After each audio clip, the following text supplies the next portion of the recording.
That was a real combo. That alone should tell you how screwed up this port is. Primal Rage, a fighting game involving gods that fight each other in order to take over New Earth. And what better way to depict them than by using stop-motion animation with dinosaurs. Steel skeleton of ball joints and hinges will permit the animator to take the creature through a series of positions which become the action we see and play on the game screen. This game was released in the arcades and ported to many home consoles. The ports we will be going over are the Sega Genesis and the 32X. Outside of the graphics, both are exactly the same, so you can use this guide for either version. Now we are playing the Sega Genesis version, so a lot of corners had to be cut for this port to even be possible. These include muddy graphics, smaller characters, crunchy sounds, and dull music. Simply put, the presentation is rather unpleasant. But I can't say the same for the gameplay. While this port is based off of multiple versions of the arcade game, the fighting itself is really good. The controls, the mechanics, the combos, they work well and seems very close to the arcade version. Granted, there are some moves and fatalities missing, but outside of that, they nailed it on the gameplay department. Speaking of the gameplay, let's go over the controls. While you can use a 3-button controller for this game, let's assume that you're using a 6-button controller. Unless you're okay with pressing start for light kick. Anyways, Primal Rage is a 4-button fighter. These buttons include high quick, high fierce, low quick, and low fierce. Many Primal Rage players and even the manual itself uses number notation for the buttons. Therefore, these can be considered as 1, 2, 3, and 4. If you have a hard time remembering these buttons, then think of it like this. 1 is light punch, 2 is medium punch, 3 is light kick, and 4 is medium kick. Now you might be wondering, what about the heavy attacks? Well, heavy attacks are performed by pressing both light and medium at the same time. So if you want to perform a heavy punch, you have to press 1 and 2 at the same time. As for the extra 2 buttons, we'll talk about them later. Now that we got the controls down, let's talk about the basics. Above is your health bar and stun bar. If your health reaches 0, you'll lose the round. If your stun reaches 0, you become dizzy, and you have to mash the left and right buttons in order to recover. Most attacks will lower both health and stun, while some will only lower health. This is where we can talk about normal attacks. As standard, light attacks are the fastest but don't deal a lot of damage. Heavy attacks are usually the slowest, but they deal more damage than light and medium attacks. How fast and strong a normal attack is will depend on the character. This becomes more important when you consider chaining. A chain is done by using different normal attacks in a certain order to perform them back to back. You can chain up to 3 normal attacks on the ground and 2 attacks while midair. The main rule is that the third attack must be a heavy attack. Let's use Talon as an example. In this example, Talon is going to press 1, 2, 1 plus 2. That's light punch, medium punch, and heavy punch. Let's see what happens. While the first 2 attacks comboed into each other, the third attack was too slow. Let's try that again, but this time, Talon is going to use crouch 3 plus 4 for his third attack. Unlike the first example, Talon was able to combo all 3 attacks together.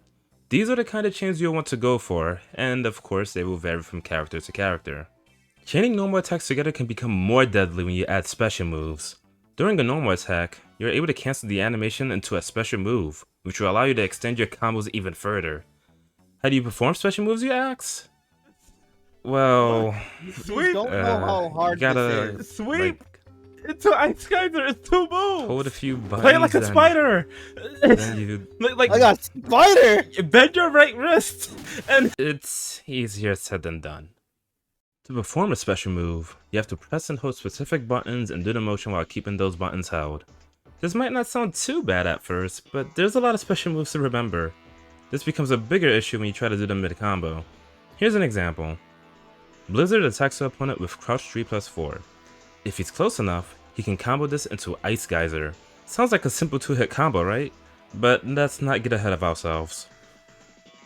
You just press down, 3, and 4 at the same time. All of a sudden, you have to move your fingers to 1, 3, and 4, keep those buttons held, then press down up in order to perform the Ice Geyser. Mind you, this has to be done fast or else the combo won't work. How well you can perform special moves will make or break how well you play this game. If you don't play fighting games often, it's gonna take a lot of time for you to get used to this. Thankfully, there is something that'll help you perform some of these moves. Now to talk about the extra buttons. If you go to the options, you can set the Z and A buttons to special 1, 2, or 3. This allows you to perform special moves with the press of a button. Of course, only 3 are available for each character and you can only set 2 at a time. As for the rest of the special moves, you have to perform them manually. I think I said enough about offense, so let's get into defense. To block, you hold back. To block while crouching, you hold down plus back. Simple enough, but there are some attacks that must be blocked in a very specific way. These are called highs, mids, and lows. High attacks are overheads that must be blocked while standing. While most of these are jump attacks, there are some ground attacks that can only be blocked this way. Mid attacks can be blocked by standing or ducking, and lows can only be blocked while crouching.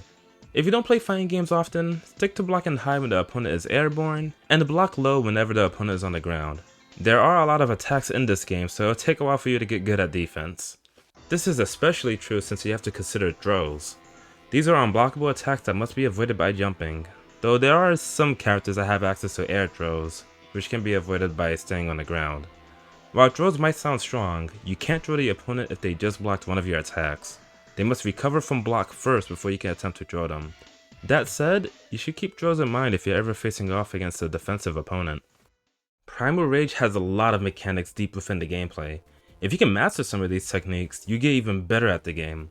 I'm only going to mention them briefly, but if you want a more in-depth explanation, you can always check out the guide I made below. Air momentum is done by holding up while landing a mid-air attack. This will allow you to stay in the air longer and make performing air chains much easier. Just make sure to let go of up during the second attack in order to land immediately. High jumps are done by crouching for half a second, then jumping. These jumps cover more distance than a normal jump and can be useful for closing the distance. Short hops are done by pressing forward, down, then up plus forward. While difficult to perform, these jumps are great for extending combos since you can use them to cancel your ground normals into air normals. These are also called tiger jumps due to the motion being similar to a tiger knee. No cheese is when you try to perform loops that the game won't allow. This can include using the same normal attack 6 times in one combo, using more than one sweep in a combo, or even trying to throw the opponent during their block animation. When this happens, the move will fail and a no cheese icon will appear on the screen. The combo limit is 13 hits. Go for a 14th hit and the move will miss completely. It also seems impossible to deal over 80% in one combo. The highest amount I've ever done was 78. While the combo limit and no cheese mechanic was a clever way to stop players from winning in one interaction, I'm not sure if the devs considered that you could just dizzy the opponent then dizzy them again and again until you win. Worshippers are the people that follow you in the background. Whenever you perform a combo, they'll run up to you. This gives you the opportunity to eat them in order to gain some health back. The motion required to do this would depend on the character, and this will become very important if you want more health for the final stage. Fatalities are optional, but they are very important for the single player mode. When you defeat the opponent, you have a few seconds to perform a fatality. Some are harder than others, but unlike Mortal Kombat, the distance you perform them at doesn't matter. Finishing off opponents with a fatality in the single player mode will make the opponent take more damage from your attacks when you face them again in the final battle. Sudden death will trigger if both players have the same amount of health when time runs out on the final round. Both players will gain max health and take damage over time from meteors. This is a very rare situation, but it can happen. Now coming up is the no death run on max difficulty. Like in the run you're about to see soon, you gotta spend a lot of time learning how to break the CPU in half. Or you can set the extra buttons to special 2 and 3, pick Diablo, and when using only those 2 buttons. I had an experienced player use nothing but these 2 buttons and they managed to finish it on the hardest difficulty without losing once. If all you care about is beating this game, they should definitely pick Diablo. But if you're picking someone else, you're gonna have to be a bit more creative to defeat the CPU. I say a bit since some matches can boil down to pressing the same button over and over. In any case, I think I said enough. Let's get on to the long play.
Final battle.